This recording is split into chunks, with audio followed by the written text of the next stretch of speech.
Communication is the problem to the answer. You've got a number and your hand is on the phone. The weather's turned and all the lines are down. The things we do for love, the things we do for love. Like walking in the rain and the snow and there's nowhere to go. And you're feeling like a part of you is dying.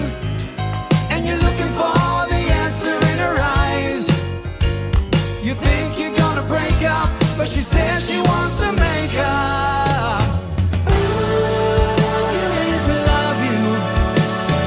Ooh, you got away. Ooh, you had me crawling up the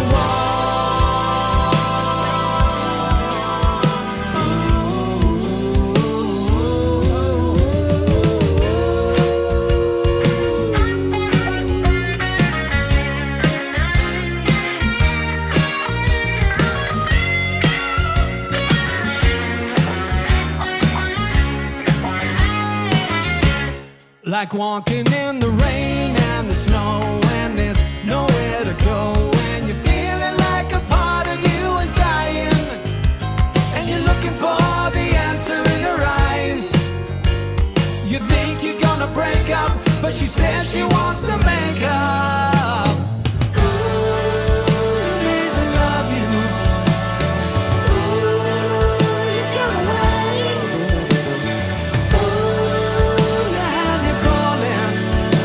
Up the wall.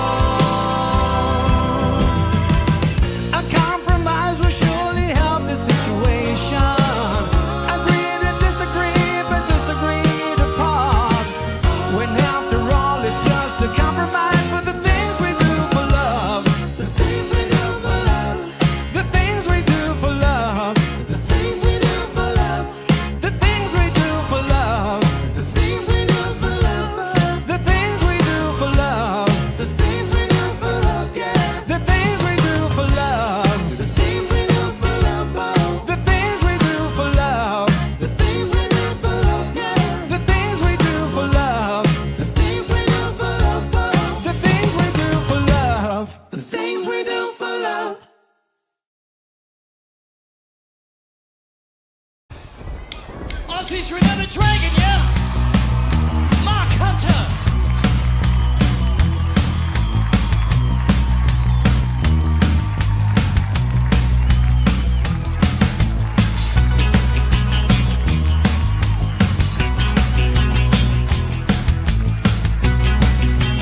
Chinese menu in his hand, walking through the streets of Soho in the rain.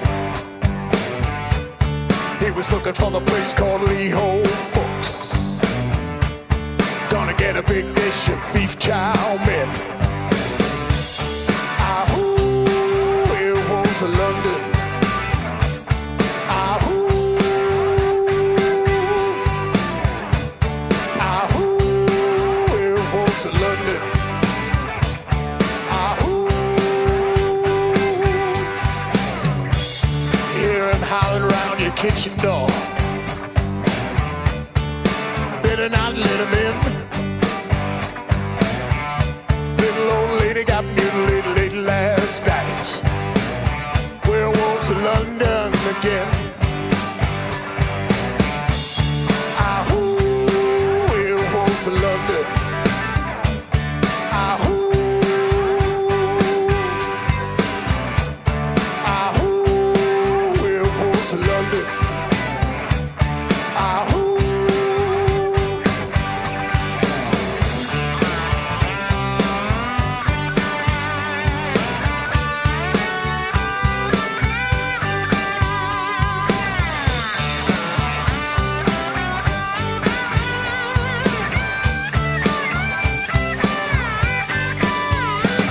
He's the hairy-handed gent who ran amok in Kent. Lately he's been overheard in Mayfair. You better stay away from him. He'll rip your lungs out, Jim. Ugh, I'd like to meet his tailor. Ahoo, werewolves of London. Ahoo.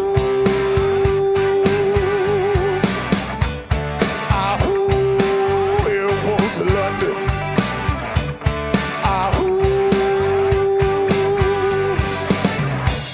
When I saw Lon Chaney walking with the Queen, doing the werewolves in London. I saw Lon Chaney Jr. walking with the Queen, doing the werewolves in London. Saw a werewolf drinking a pina colada at Trader Vic's. His hair was perfect. Yep. Ahoo, werewolves of London. Ahoo, werewolves of London.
T-Rocks, where the mountains meet the sea.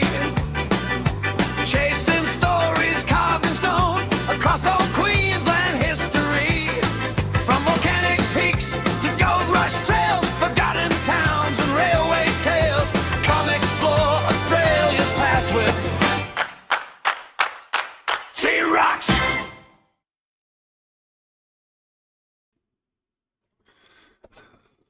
Hi everyone. Why is this so dark? This camera is possessed, I tell you. It's possessed. Good enough. Yeah, there's a shadow somewhere. Has this one been spun around? It could be that one. Let's just try a bit more light. That's a little better. Not really. There's a shadow in there. It's here. This one. No. It is what it is. Evening, everyone. Yes, you're right, Mel, but let's start. Hi, Nick.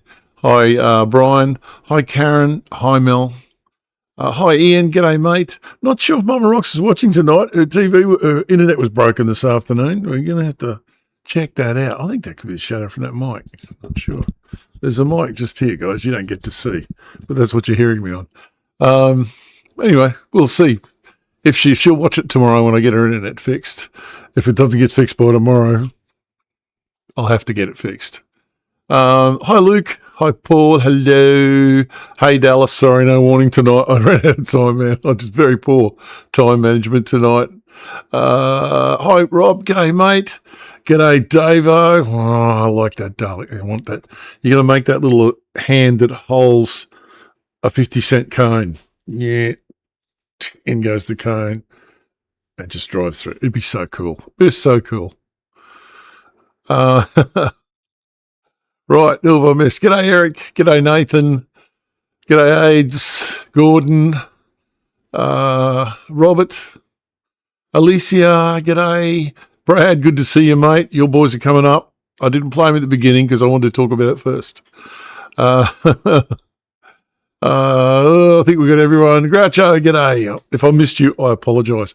As you said, well, that's a big list. We're already 3 minutes into the show. Anyway, so what are we going to do first? Well, first of all, Brad, who's in the chat tonight, put me onto a group from North Queensland. Now, there are not a lot of musical groups from far North Queensland, especially this far north. I'm talking Cooktown, in that area, Roseville. Not many towns people know about, but they're little towns up there in the Cooktown area. And so we're going to play it. I'm going to play the tune.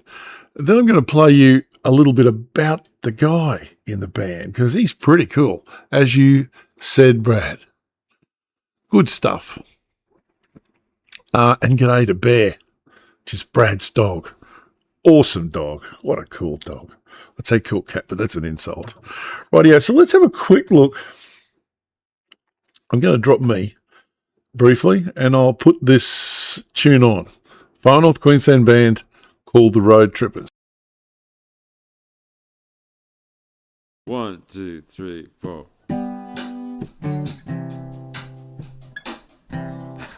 1.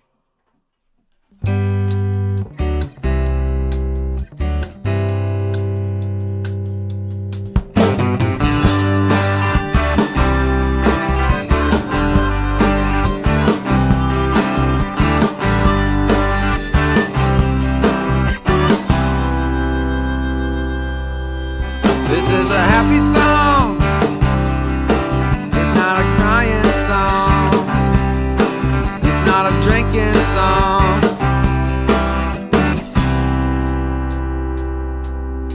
It's just a happy song.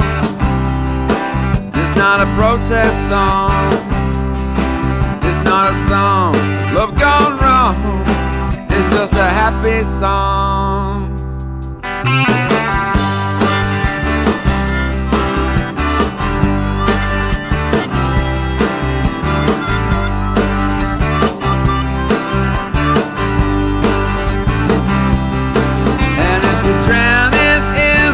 I got nothing to deliver, but if you take my hand, I'll be glad. But if you don't, this is still a happy song. It's just a protest song. It's just a crying song, and it's a happy song. It is a happy song. Happy song, happy song, happy song, happy song, happy song, happy song. happy song. It's just a happy song. Happy song. It's a happy song. It's just a happy song.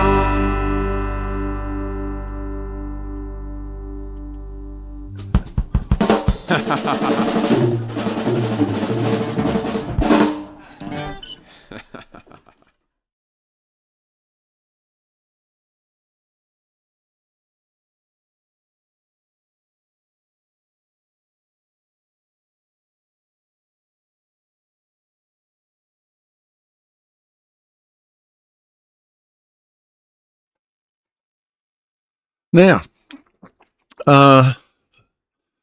this is the Lions Den Hotel, North Queensland. Where it is not important. It's nowhere, but that's where it is. Or the area around the Lions Den is not the actual Lions Den. And the guy in the boat is the lead singer from the band you were just listening to.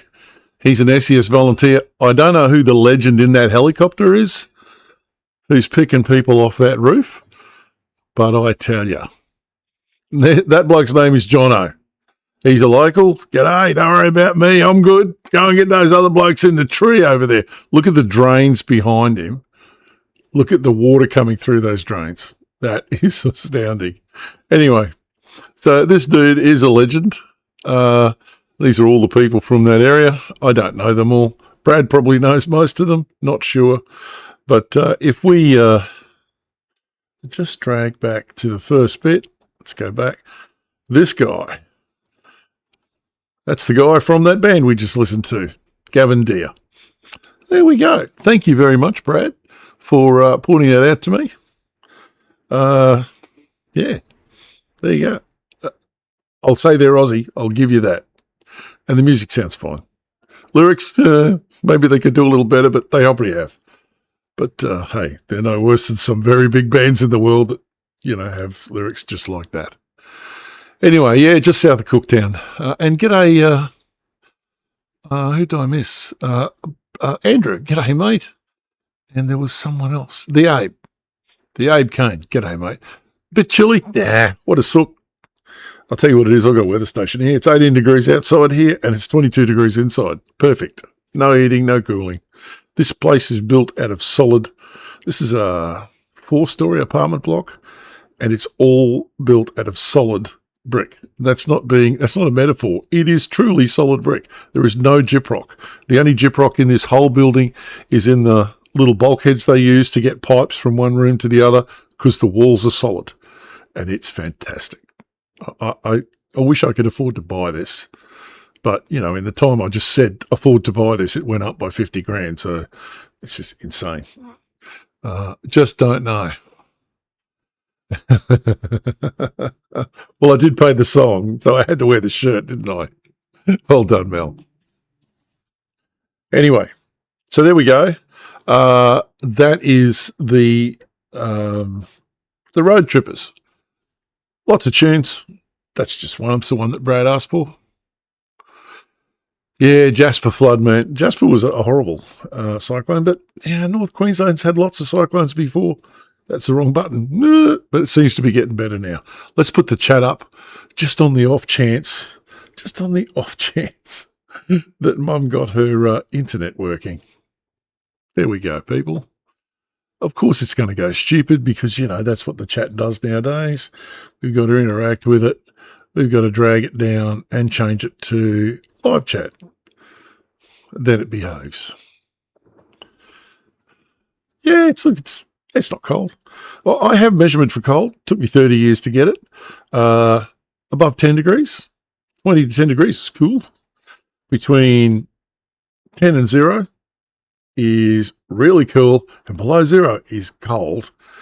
And below minus 20, which I've been in a couple of times in my life in the Northern Hemisphere, that's another adjective cold. But anyway, just don't go there. It's really simple. We were not designed to live in minus 20 Celsius. We just weren't. Our body struggles. So there we go. So thank you for that, Brad. That was awesome. I did stop at the Lions Den, but it was in 1985. So there you go. And we stopped there because we were just thirsty, and on the way to Cooktown. And the other thing was, I think I found some photos of that trip, of the crab track and all the Cooktown stuff. Looking through some photos. I was looking for something else. That's what you find. So anyway, I'll see if I can dig those out, man. I remember Ayton more than I remember the Lion's Den, which is weird. So where are we going next? Well, what have we got tonight? A little bit of feedback on the Highgate Hill gold mines. All positive. Everyone liked that video. So nice. I enjoyed it. I'm working on another video now on graphite. We'll talk a bit about graphite tonight at the end and how it's changing our economy. It probably will change our economy quite a bit, and it's some of its modern uses. There's a lot more in the video. This is just a little something to really just whet your appetite about it. A very interesting mineral, graphite, and it's not as common as you'd think. Yeah, Paul, Melbourne, you got an excuse to have the heater on. You do, for sure. So we'll have a bit of a look at some graphite. We're going to have a look at some Sherlock Holmes. There's some nice stuff to look at there. And we got a few other bits and pieces we'll get through. But first of all, we'll go around the board. Now, we can't do Brisbane Live tonight because it's broken. It's brocked. So I'm going to pop the chat down for a moment, Mum, and let's have a look. I'm sorry, that light is right in my eyes. My glasses are just slightly not clean, and I cannot see. That's better. I can see now. We're going straight to Tokyo. Look at the colours there tonight. 21 degrees in Tokyo, 22 degrees here, except it's summer up there. It's wet here. What's gone wrong? Yeah, the world's gone wrong. Yeah, I've driven the crab track in both directions, actually. Whistler. Now, that's interesting because that's a green cup. And guess what's happened? My wife did this cup. I never get this because it's green. Chroma Key's got it. Let's put it up here. Put it over here. You're going to see Tokyo in this cup. Nah, say lovely. Whistler. Nice place. Bit expensive. I wouldn't go there again. Very pretty. Although there's a big copper mine on the way up there at Squamish. That was worth going to. Awesome. Yeah, I couldn't get it up before it was out. Well, I'll hit it again. Let's have a look.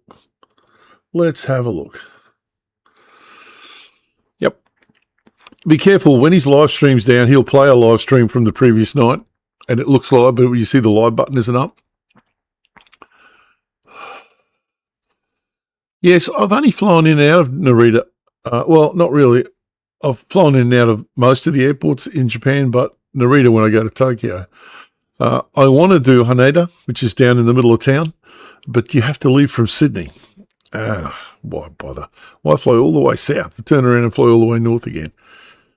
Out to Narita on the they call the NEX, which is the Narita Express. I tend not to use that. The capital of broken limbs, Mel. You're right about that. You're absolutely right about that. Not me. I don't go near snow anymore. I love it, but I don't go near it. Yeah, the Keizai Skyliner, Nathan.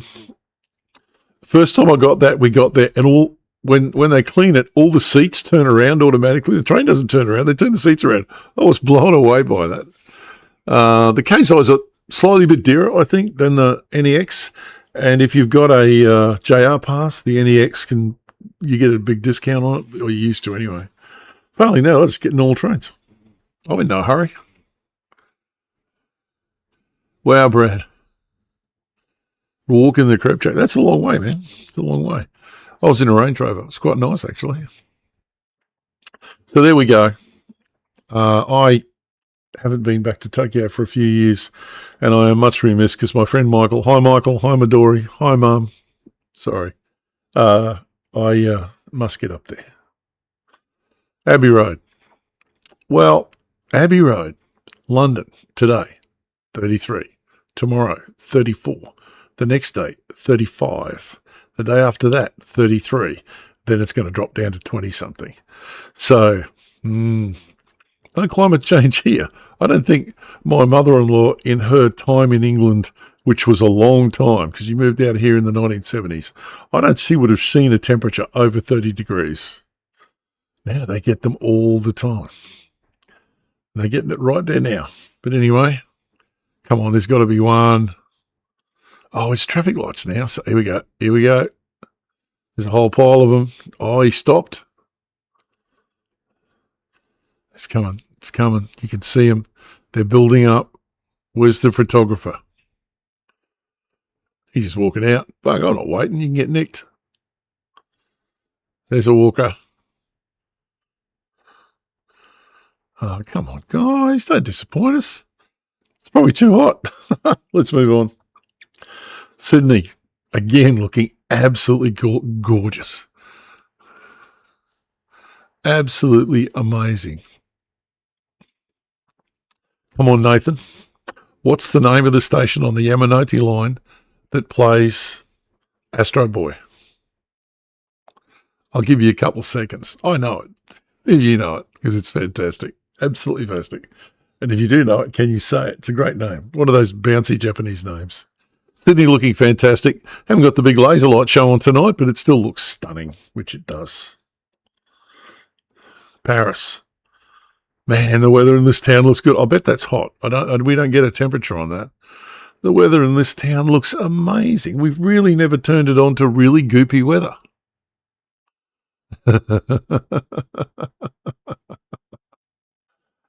There we go. And there's the other bit of Paris, Montmartre. People are moving on the steps. You probably can't see that on your set at home, but I can. And so, yeah, Montmartre looks absolutely stunning. The sky looks very... oh, there's an aeroplane flying through there, which you probably also can't see. It's called Takodanobaba. It's the site of the first spring that was found for Tokyo water is at Takodanobaba. And it's one might be two stops back from Ikebukuro. There you go. That bit there. Between Shinjuku and Ikebukuro. I don't know. I think it might be the second one. Can't remember this. I think there's a uni there too. A lot of students get on off there. But the chimes are all Astro Boy. It's fantastic. I'll just sit there, get some food out of the vending machine, sit there and just listen to it. I love it. Yeah, you can't be knocking off rocks from Wodgel, mate. You'll be in trouble. What was this? Melbourne Live. Looks like they've cut to a TV show. Sorry. Was working a few minutes ago. Windy. Well, no surprises what's going on here. Where's Peter, the pointer? There he is. I'll turn him on. Big high pressure system. Running a look outside this morning. Beautiful blue sky from one side of the country to the other. I don't think there'd be a cloud in here at all. And this low pressure system out here. Southerlies ridging up. Bit of cool wind. Strangely enough, I looked today, there's no snow in Hobart, and there's very little snow down here. I tell you what, I feel sorry for these guys. Every year, no snow, no money. Place is finished in 1 year, gone.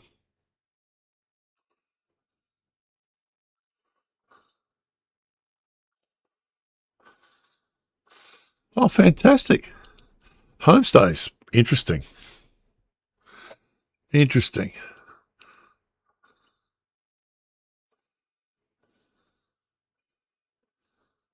In Java, mate. Wow, good on you. Good on you. Sorry, just reading the chat. Done. Good. So it's windy. Not much to see there, really. Not a whole lot coming. There's another low pressure system, another high pressure system behind it. It's winter. It's winter weather, and it's winter. No surprises there. Earthquakes. You heard me say last week, I've never seen so many earthquakes in Australia. I can't remember. I was wrong. That is a lot of earthquakes for Australia in 7 days. One period of 7 days. None truly remarkable. These are out around that, the bottom one here is around that mine we talked about last week. The top one is to the north of it. One out here in the middle of nowhere, the Adelaide Compression Zone again. This one is again right near the Piedmont Ranges in the middle of Australia. Again, still doing its thing. This is all part of that. southwest zone. That is the headland where it ends. This, I have no idea what it is. These are all just intracontinental quakes, just very strange stuff. And it's just all happening at once, except, of course, in Queensland, because we have an earthquake-proof fence. Or we know that's not right. But anyway, the rest of the world, let's interact on this because we usually do. Let's interact. There wasn't, when I looked earlier, a whole lot going on around the world either. Jakarta, by the way, who was in Java? You might feel a bit of a shake. And the southern Philippines, nowhere near as bad as they were. As you can see, a few earthquakes, still tremors. These are not small quakes, by the way. These are 5s and 6s. These are not small quakes. One up near Manila, which is not so good. And that's the one that was in Tokyo last week. It's still on the radar because it's just been 7 days. That happened when we were talking last week. So there you go. And not much else going on. One off Crete that was interesting. I'm not completely sure whether this is going to be more or not, but this is a very big subduction zone here. So it wasn't a particularly big earthquake. It's about 5.5, but yeah, this whole area is this all around here is extremely dangerous. Hang on, I'm going to point to it with the actual pointer instead of my mouse. This is all extremely dangerous. Hundreds of thousands of people have been killed in earthquakes here in modern times, let alone ancient times. And we talked about this during the week. I wish I was doing it at work and I can't remember. I can't remember who asked me. Was it you, Aid? Somebody asked me about these Chinese earthquakes here, and this is not particularly interesting. This is a massive fault line through here. I'm surprised there's not more, but this was interesting. This was a lake, and it just looks like a salt lake. And I thought, well, you can see the manscaping there, so it's obviously a salt lake, and it is a salt lake, but it's not sodium chloride; it's lithium chloride.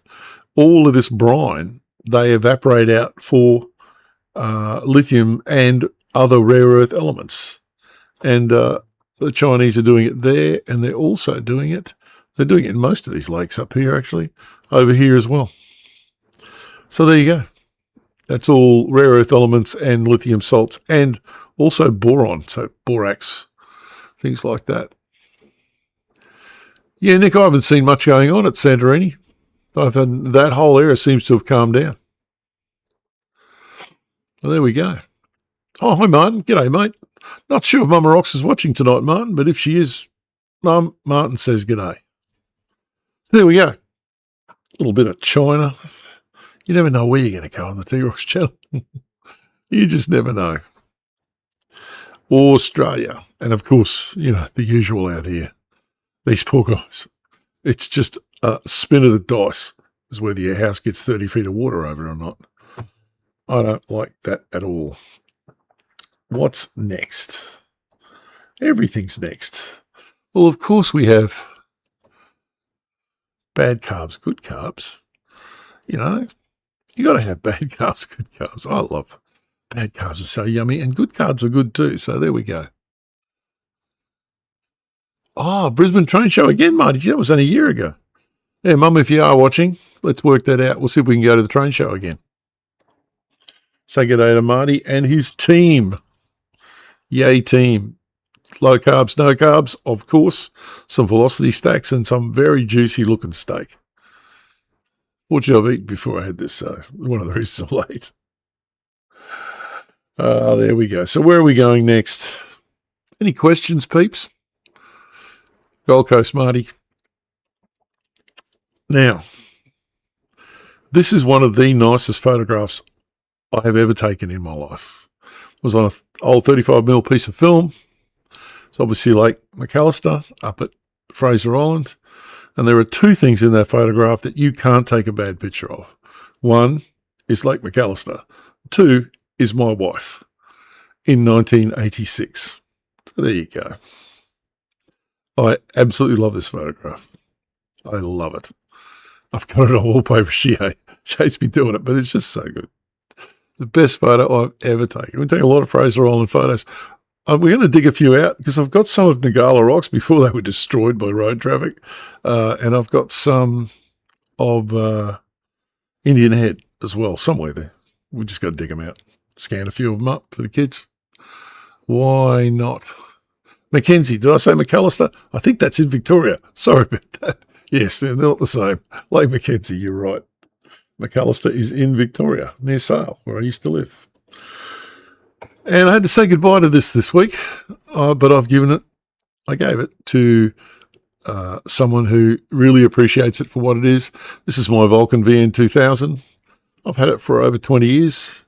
It's a 350 kilo motorcycle, and the way my knee is at the moment, we are not going to be riding this anytime soon. So it was sitting under the house here. It had gone in disrepair because I'd ridden it for a while since I broke my knee about 10 years ago.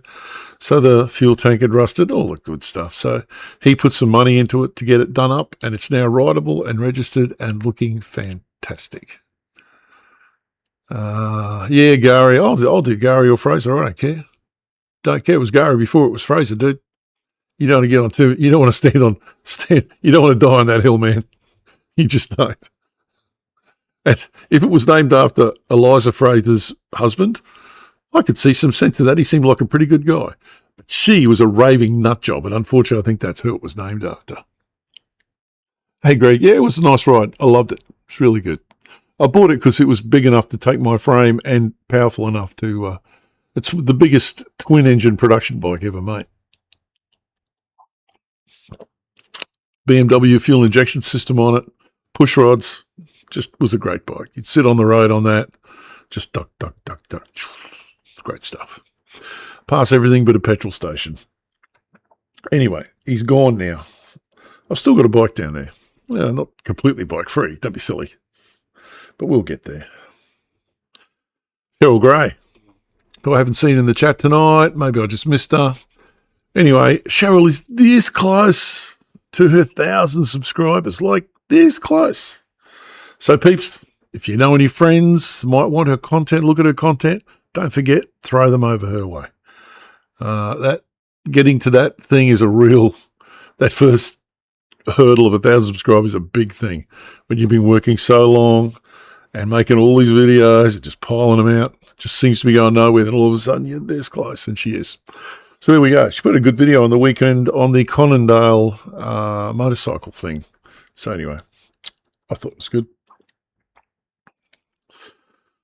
Feedback on Highgate Hill. Everyone's shocked. I didn't realise it was that hidden. There are a couple of other gold things around Brisbane, but mate, I had to dig to make this into a story. What do you think? Some of these other ones are pretty cool. Yeah, Ian, look, I understand, but never's a long time, mate, especially towards the end. Right now, Andrew, this is for you, all right? Pay attention. I will say this only once.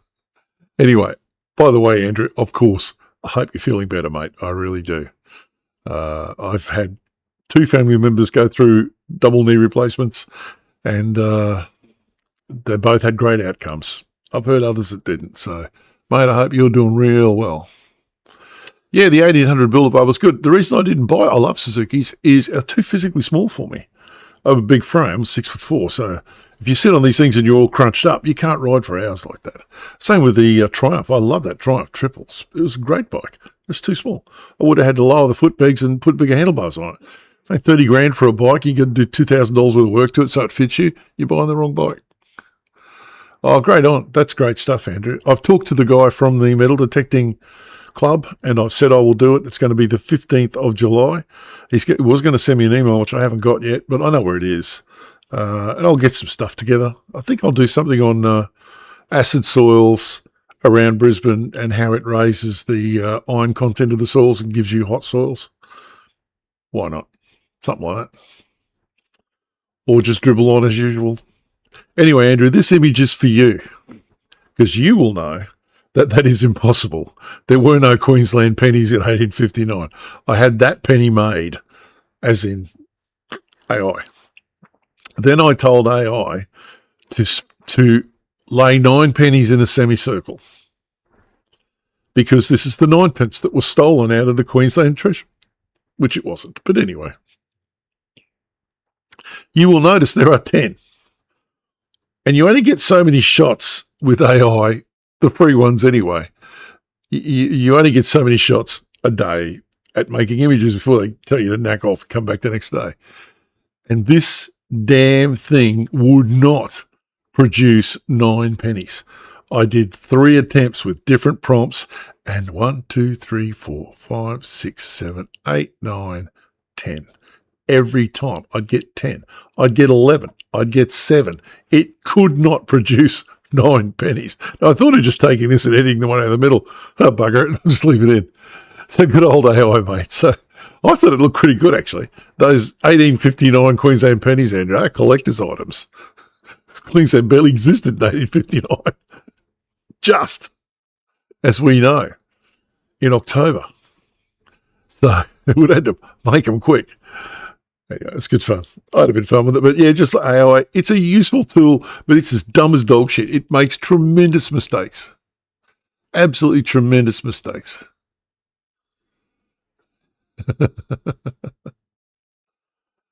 The metal detector guy that dug a 30-foot hole, he realised it was his steel cap boots. Anyway, it's a very old joke. Carbon. Why are we talking about carbon? I didn't put the periodic table up, but I did because it's in the background. But anyway, anyone know that the periodic table on the wall behind Carter in Hogan's Heroes has got 2 elements on it that didn't exist in 1944 when they were supposed to be in that prison camp? Geeky thing. Geeky thing. So carbon. Why are we talking about carbon today? Well, carbon's a bit important. But this is a town called, well, that's Croydon in the background there. This is an old mining works there. This is to give you a feel of the lay of the land out here. If they're going to dig an open cut mine in somewhere, it's not a bad spot to put it. Because even though this can be used for cattle grazing, and that's probably, it would grow pretty nice meat actually. The problem is it's enormous. These inland plains, if you go west of Townsville, west of Charters Towers, and you get onto that prairie country, it's actually a little bit frightening. It's just flat horizon to horizon. There's absolutely nothing there. Just nothing there. Yeah. Well, they know what they want. The trouble is we don't know what they want. That's the problem. Yeah, I think it's quite a bit of kickback on it. It's a useful tool, as I said, but, you know, if you think it's going to take your job, you probably need another job. If you're out there, if you're out there putting up some framing on a house or tiling a bathroom, if you think AI is going to take your job, it's not. It's just not. It might have, although what do I see? Brisbane Airport has now got robotic lawnmowers running around mowing the place. Yeah, Croydon is very similar. You're right. Yeah, Hogan's Heroes is I just loved it. I really did. The Germans were so stupid and the Americans were stupid at times too, which is pretty right. The best parody I think was Allo Allo. The best, and I love the British Airman. Just so good. But anyway, that's why we say all the time, you listen carefully. I will say this only once. That's where it comes from, obviously. Mel, I say that all the time. I know nothing, especially as I get older. It's just best to know nothing. You get more done. So the reason we're talking about Croydon is this is, well, they say this graphite deposit's near Croydon. It's near Croydon the way, Toowoomba's near Brisbane. It's still a little way away, but in this country, distances are more measured in hours than kilometres. And Croydon is a cool little town, mineralised history. I think this was a copper mine. I think it was a copper mine many, many moons ago. And typical miners, they just walk away. It'll all biodegrade. Don't worry about it. It'll go back where it came from. And it does to some degree. There we go. Right, so Croydon.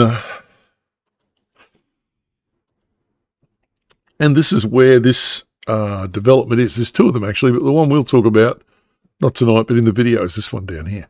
It's called the Esmeralda, and it's called Esmeralda because there's cattle station here called Esmeralda.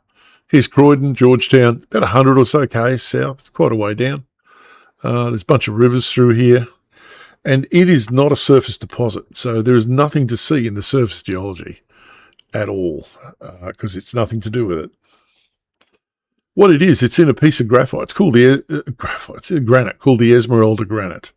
It does not look like this. There's not a big black lump of shit they're going to mine. This is just an indication of where the ore body is and how big it is. So it's sitting under 70 metres, not of granite. It's sitting under 70 metres of just crap. Alluvium is the word for that on top here. So they're going to have to remove 70 metres of overburden before they get to this deposit. And that's a lot. It's a lot. So the open cut mine is going to have to look something like, this is AI again, I do apologise, 70 metres of waste rock. And to do that effectively with benching, this thing's going to have to be 1.2 kilometres wide and as long as the deposit. This is a seriously big hole in the ground. Now, they've drilled down so far to 180 metres and the body's still going. So once they got to the level where it made it viable and they knew they had enough, they haven't explored anymore, but they will, for sure. So yeah, it's a long way down and it's in granite. So this stuff doesn't just break up with your hands. It's not violet crumble. It's huge, absolutely huge. This is what it looks like when they core drill through it. So you're seeing the granite and the dark stuff is the graphite areas. And it's really rare in the world for graphite to occur in granite. Graphite is a sedimentary rock. It's a metamorphic rock. And granite, as you know, is igneous. So to find microcrystalline graphite in igneous rock is unusual. And it's not impossible, but it's unusual. And this is what it is. And the beauty about it is, being microcrystalline, it is already in a perfect condition to be used for battery anodes, which is the big use today in the world. Battery anode in graphite now. Doesn't matter what chemistry you choose, LFP, manganese, cobalt, nickel cobalt, even the new chemistries like titanium and sodium. They all use graphite anodes and they use a lot of it. It's very recyclable. We just don't have enough product in the recycling stream yet to make it worthwhile, but it will be for sure. Absolutely. It's a pretty cool looking bit of gear. So you can see here's a core drill. It's basically granite and all the way through it is this graphite stuff. So they'll mine this out. They'll crush it. Of course, as you do. Here's another cross section. It's just so obvious. You can see it with your naked eye. You know it's pretty damn good. There wasn't much graphite used in lead pencils, Andrew, because it was mixed with clay. So depending on did we discuss this much before? I remember we did B, H2B, B6, all those numbers. The softer they are, the more graphite's in them. The harder they are, the more clay's in them. Simple. But yeah, and you can make pencils out of absolute shitty graphite. Graphite can be made artificially, by the way. It does not have to be mined.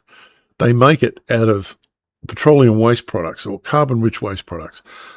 Tar, bitumen, asphalt, all the crap left over from mining oil, that can be put through a process which makes very high quality artificial graphite. The trouble is it is extremely engineering and energy intensive. It's not cheap.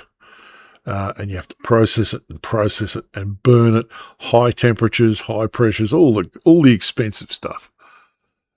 Oh, hi, Cheryl. Go. We talked about you. We did. It was all nice, though. It was all good. Don't worry about it. So what they do with this is they grind it up, mix it with some secret herbs and spices, makes the graphite float to the top, makes the silica float to the sink to the bottom. That's done a lot, flotation, refining, and they get this beautiful microfine graphite. I don't know if it was to be or not to be. I can't remember now. But this is being done in Townsville, and I'll go through this plant in the video. All the politicians have been up there with their high vis on and their little bit of soot. No, there was none of them. One thing I'll tell you about Christopher Foley, he doesn't put soot on his face and pretend to be a worker. But he was up there opening it with the state government saying they made all this happen. And then when I read it, it was fully funded by the federal government. The state government had nothing to do with it. They certainly cut the red tape and got it going. I'll give them that. No question of that. But yeah, they put your money in. It's been funded by a couple of $1 billion line of credit to an American company. So there we go. Wonder why we Australians won't invest in their own shit, eh? You know why? I don't think they get the chance. I'll just run this by you. I might move that actually a little bit because I think that's in a particularly great spot. Give me 2 secs. Let's just move that image slightly, select it. Let's move it over a bit. So this is the percentage of shit that's used in a car. Now, I apologise, the writing is a bit small because it's meant to be viewed full screen. Hang on, which it can be. Can it be? Yeah, probably. So in a typical electric vehicle battery, not the vehicle, just the battery, we use about 52 kilograms of graphite. It's quite a bit. 35 kilograms of aluminium, keeping in mind aluminium is fairly light. So is graphite, by the way. 29 kilograms of nickel, 20 kilograms of steel, 20 kilograms of copper, about 10 kilograms of magnesium, about 8 kilograms of cobalt, which is a lot. That is a very poisonous metal. About 6 kilograms of lithium, which is also a lot because lithium is extremely light. And about 5 kilograms of iron. So, as you can see, graphite's really it is the largest component. And no one talks about it too. But, you hear it, it's got full of nickel and it's got cobalt in it and it's got lithium in it and it's also got bloody graphite in it. No graphite, no batteries. It's that simple. So there we go. This is all happening in Townsville. I'll put a video out on it probably in a week or so. Just working through it now. Trying to make it interesting. It's just can't just have a serial length of facts. Of course, the politicians are involved, so they're going to be in the video. They involve themselves. I can't not talk about them. And of course, they're all up there with their high-vis on. And one of the problems you have in a corporation is if you tie yourself to a particular political faction, if they lose power, the other faction has, Australian political parties are very vindictive, all of them, absolutely all of them. And they'll go, yeah, don't worry about that. Yeah, well, look, it's a hydrothermal deposit. It has to get in there through hot fluids to get into the granite in the first place. They're not completely sure how it gets into granite. They know how it gets into gneiss, and the usual way, we'll be talking about this in the video, but you guys would know north of here there's a place called Mount Borpal, which is where the macadamia nut was found. Mount Borpal had 2 graphite mines on it in the 1920s. And what happens to that type of, it's called amorphous graphite, is it's just a coal seam.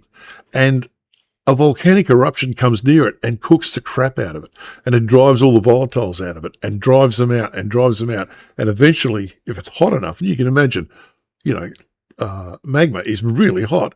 And if the coal can't burn because there's no oxygen, it just cooks. And it sets itself into graphite. And that's how those deposits are made. And they're quite common. But this microcrystalline or flake graphite, which they get in South Australia as well, and up here, this is reasonably rare. There's big one in Western Australia, and there's one being developed in South Australia. The one in Queensland was the first to produce anode-grade material, albeit in files about this big and probably to give away to all the investors. But good on them. I really hope they do well. Groucho, I'm not completely sure sodium's going to be big in cars. I think it's going to be big in stationary storage because its power density, just the physics of the power density, mean it is never going to be as dense as a lithium-based battery. Cheaper, absolutely. Safer, how could it be? How could it be less safe? These batteries are horrible. LFP is not bad, but it's not perfect.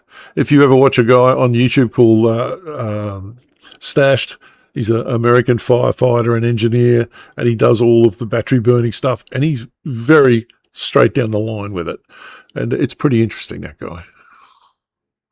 9B, was it? I use 6B to do metalworking because it doesn't scratch. You can write on tin plate with 6B and it doesn't scratch it. Whereas if you do it with anything else, it scratches it. Yeah, the physics of it is tricky. For stationary storage, like, your big, on the weekend, I drove down Cremzo Road, for those of you that know Brisbane, that massive data centre they're building there, right opposite the old brickworks, which we've talked about. That massive data centre has got an enormous storage battery facility outside. I haven't counted, but there must be 100 of those 20-foot container white things just stacked to all the way. So we get a chance, I might put a drone up over that. We get some images of that.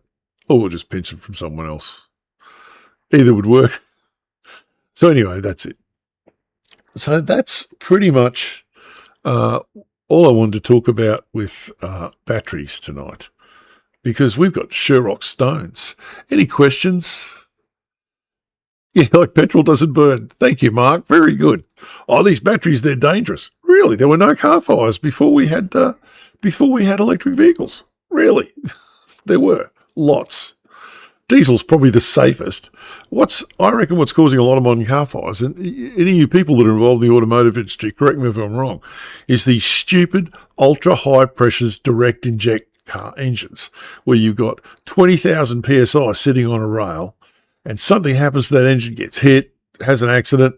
That is an atomic vapor of fuel. It's just going to burn. It has to. We had 3,000 PSI of hydraulic oil in aircraft, and it would cut through aluminium.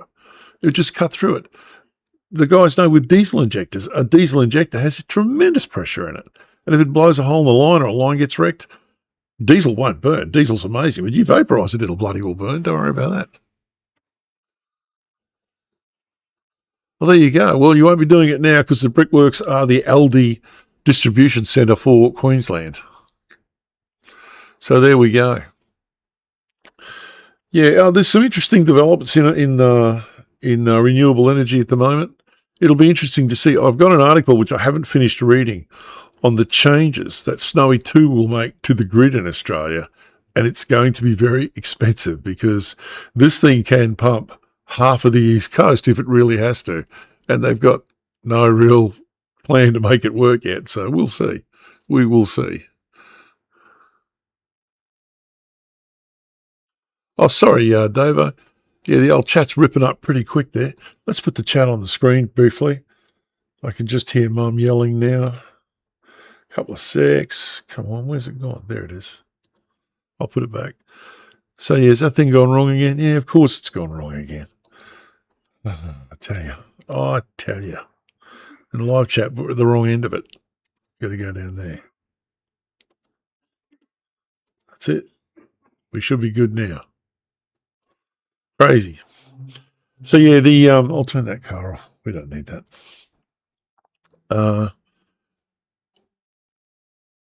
Sorry, Dave. Sorry, I looked away and I forgot what you said. The hype around graphene. Yeah, it's one of those things like fusion energy. It'll be coming very soon. There are graphene batteries now. Graphene is graphite, by the way. It just is. It's another allotrope. There are about 4 common allotropes of carbon. Diamond is one, obviously. There's a few cubic sections of diamond. There's graphite, which is 2 linear planes. Graphene, which is 1. 2 graphene sheets rubbing across each other is graphite. And there's buckyballs, which is the little geodesic balls. And there's nanotubes. So there you go. And there's a few other deviations of that. But they're the usual things. I like pump hydro mines. It's a good idea. Splityard Creek here is fantastic up at Wavino. Again, I don't know who did that. I know Joe was the politician, but he wasn't the engineer. Whoever the engineer was should have got the Order of Australia. Oh, yeah, Nick, for sure. Sodium batteries are going to be produced, and they're going to try and use them in vehicles. But look, for a little city car, a little car that's just, some old retired lady's going to go to the shops and back. Know anyone? Sodium battery would be plenty, absolutely plenty. But I doubt if you're going to see them in anything that requires any reasonable storage or performance. The physics doesn't really allow it. That's the problem.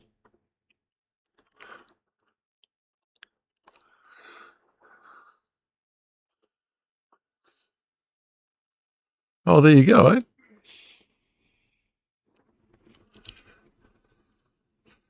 Yeah, Paul, well, the processing is, and it's for once processing it to a final stage. Yeah, you read all these things. Western Australia's really good at this. Oh, we're going to make rare earth elements. We've found this rare earth deposit, and we're going to take out all these rare earth elements, and we're going to just extract them as an oxide, stick them in bags, and sell them to China. Well, they've got to make money. There's got to be a market for them.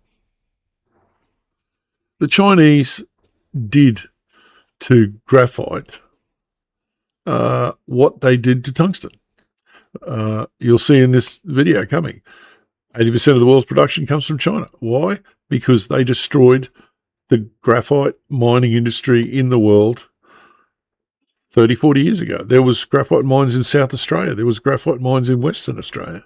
And they're gone because the Chinese deliberately and calculatingly subsidized their industry, sent the rest of the world broke, exactly what they did with tungsten. And this is not a negative thing. I'm not trying to be down on the Chinese. They didn't make the rules. We did. That's exactly what we have done to other countries, not Australia in particular, but the Western world has done over the years. And they did this. And that was the rules they played by. And we could have easily stopped it. We could have just gone and go, oh, well, anything coming into the country that's subsidized, we'll just put a 100% tariff on it. And of course, what did they do? No, just too busy selling them iron ore. When you've got a billionaire class that just wants to shovel iron ore and coal overseas, and that's really all they care about, the rest of us have to fend for ourselves. And our governments did not look after us. This is not in any way having a go at the Labor Party or the Liberal Party or the National Party or the One Nation for that matter. No one gave a shit. All of a sudden, oh, where'd the manufacturing go? Over there. You hear it almost every day. Sand batteries are awesome, Mark. I tell you, it's one of my pet looking at things. But live in a flat, we can't really put a bucket of sand on the veranda and heat it up to 800C. Not very unit friendly. It's a great idea. It really is. Countries in the northern climes are going to absolutely eat that sand market. They really are. So what we should do now, I think, is kill the chat briefly. And I think it's time we talk to our old mate,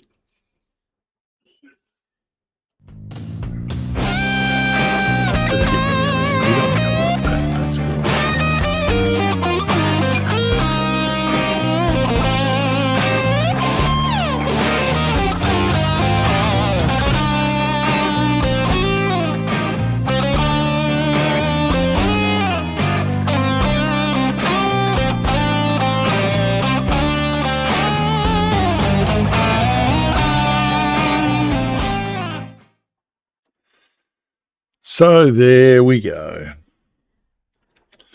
Let's put the camera back up. First Sherrock stone for this evening. This is petrified wood. It's an absolutely lovely little piece of petrified wood. Made all the better for sitting on one of my awesome T-Rox coasters. I did notice. It's a lovely piece of petrified wood. Not much to say about that. Petrified wood is basically silica that's invaded a piece of wood, and it's no longer wood, it's now silica, and the ghost of the tree or the timber is left in the wood. It is a fossil, but they call it a I can't remember now. Imprint fossil, something like that. I'm not into fossils. But it is a fossil. It is. And that's a really nice piece. It really is. It's not particularly rare petrified wood. If you keep your eyes open, there's a lot of it around. This is a piece of red petrified wood, which has had, obviously, an iron-rich, I would think, mineral soak into it. And there you go.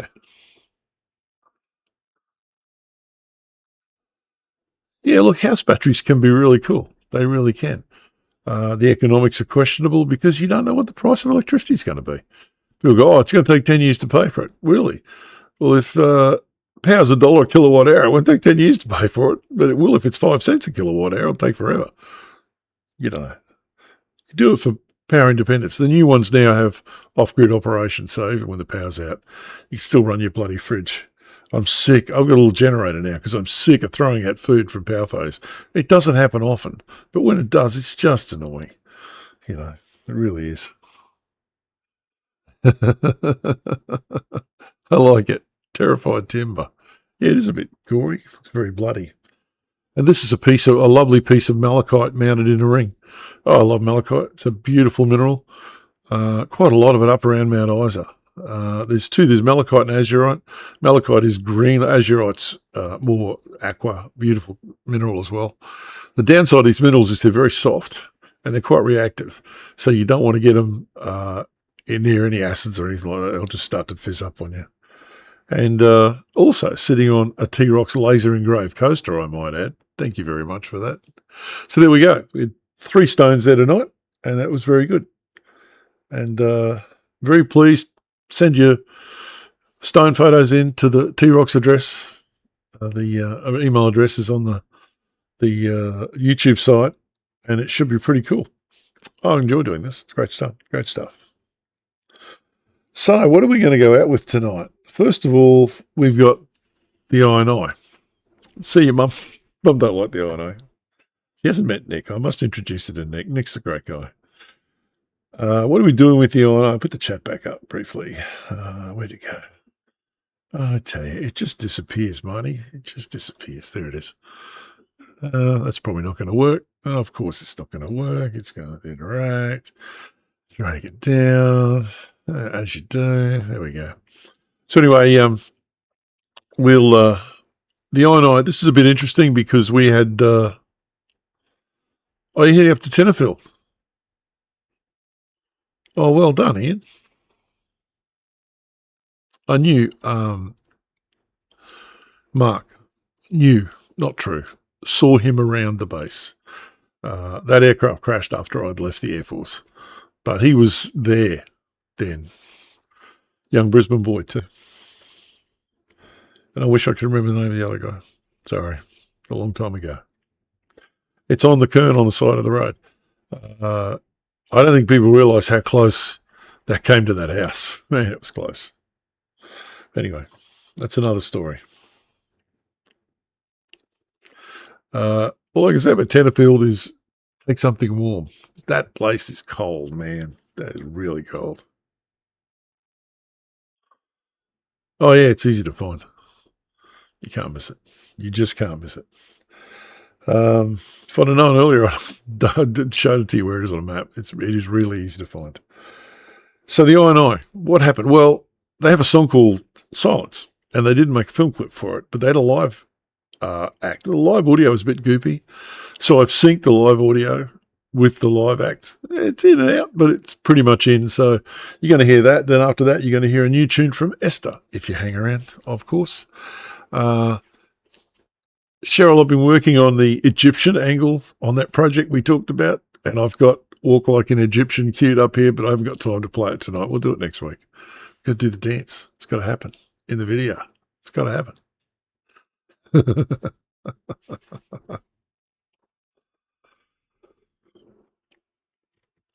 Oh wow, Ian, I'd like to see that because I've only seen the stuff that's on public record, and it's not really that great. I know the guys I talked to one of my mates who went to the recovery a few years later. He said they found bits of the engine kilometres up in the forest, so they could see the fires with the hot bits of metal that set fires. Great. Can I get good battery generators? I just bought a cheap one off Amazon. I had one of those stupid 30% off deals. I said, I'm having that. I think it cost me $200. Yeah, don't know.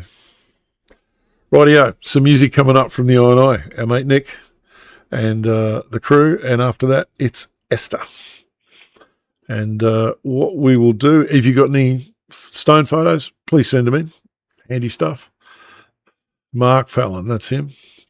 Pikey. Mark Fallon, Brisbane boy. I don't know Pikey's thing, but Fallon was the youngest F111 captain in the world. When he wasn't a captain, when I was out there, he was a pilot and becoming a captain. And I think I won't tell you what his nickname was, but yeah, Air Force. Anyway, and he passed away, so we won't make fun of him. But he was an exceptionally talented young man, and that aircraft just dived into the ground at 200 feet on TFR at 480 knots. They wouldn't have had time to yell the customary expletive. I believe they knew what was going on because it had banked. I believe that was the outcome. But anyway, it's not the only one we've lost on TFR either, and we've had a lot of uncommanded TFR stuff that we survived. Way to go. Anyway, peeps, good to see you, Esther. You're coming up, your new tune, and we'll have a look at the I&I first. It's quite a long one, but it's a live tune, live performance that's been synced to their recorded tune, so I think it's pretty cool. Remember, the world really is wonderful, and you've all got to keep rocking, because this T-Rocks, this one here, not that one there, that's what's on the screen. This T-Rocks is out. Night, everyone.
I dare you to move. I dare you to move.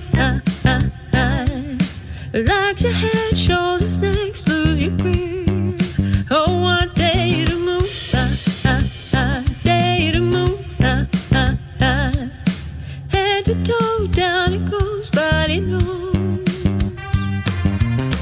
I just wanna see your hips move, baby. That's the final frontier.